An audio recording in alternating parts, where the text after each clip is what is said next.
മലപ്പുറം കൂരിയാട് ദേശീയപാത തകർന്നതിന് കാരണം റോഡിന് താഴെയുള്ള മണ്ണിന്റെ പ്രശ്നമാകാമെന്ന് NHAI നിയോഗിച്ച വിദഗ്ധ സംഘം വിശദമായി പഠിച്ച ശേഷം ദേശീയപാത അതോറിറ്റിക്ക് റിപ്പോർട്ട് നൽകുമെന്ന് സ്ഥലം സന്ദർശിച്ച ശേഷം വിദഗ്ധ സംഘം അറിയിച്ചു.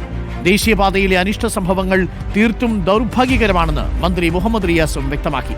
യൂത്ത് കോൺഗ്രസ് സംഘടിപ്പിച്ച പ്രതിഷേധം സംഘർഷത്തിൽ കലാശിച്ചു. ജയ്പൂരിൽ നിന്നുള്ള ഡോക്ടർ അനിൽ ദീക്ഷിത്, മലയാളിയായ ഡോക്ടർ ജിമ്മി തോമസ് എന്നിവരടങ്ങിയ വിദഗ്ധ സംഘമാണ് ഇന്ന് കൂരിയാടെത്തിയത്. തകർന്ന ദേശീയപാതയുടെ മുകൾ ഭാഗവും സർവീസ് റോഡും അടക്കം പരിശോധിച്ചു.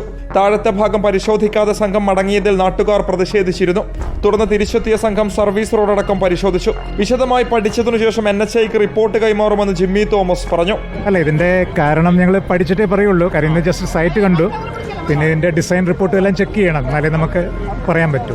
സിമെന്റ് കെട്ട് പല സ്ഥലങ്ങളിലും ഉപയോഗിക്കുന്ന ടെക്നോളജിയാണ്. പിന്നെ എന്തെങ്കിലും ഇതുണ്ടോന്നുള്ളത് നമ്മൾ എല്ലാ വിവരങ്ങളും ശേഖരിച്ചിട്ട് നമുക്ക് പറയാൻ പറ്റും കേട്ടോ. ജസ്റ്റ് സൈറ്റ് കണ്ടിട്ടേ ഉള്ളൂ.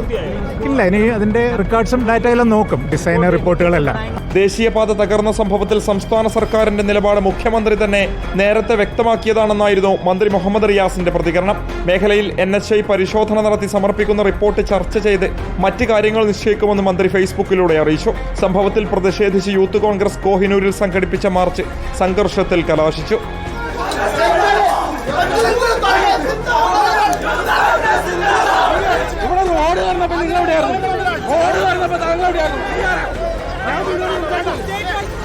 കൂരിയാട് മേൽപ്പാലം വേണമെന്ന ആവശ്യത്തിൽ നാട്ടുകാർ ഉറച്ചു നിൽക്കുകയാണ്. നാളെ മേഖലയിൽ യൂത്ത് ലീഗ് പ്രതിഷേധവും നടക്കും. റിപ്പോർട്ടർ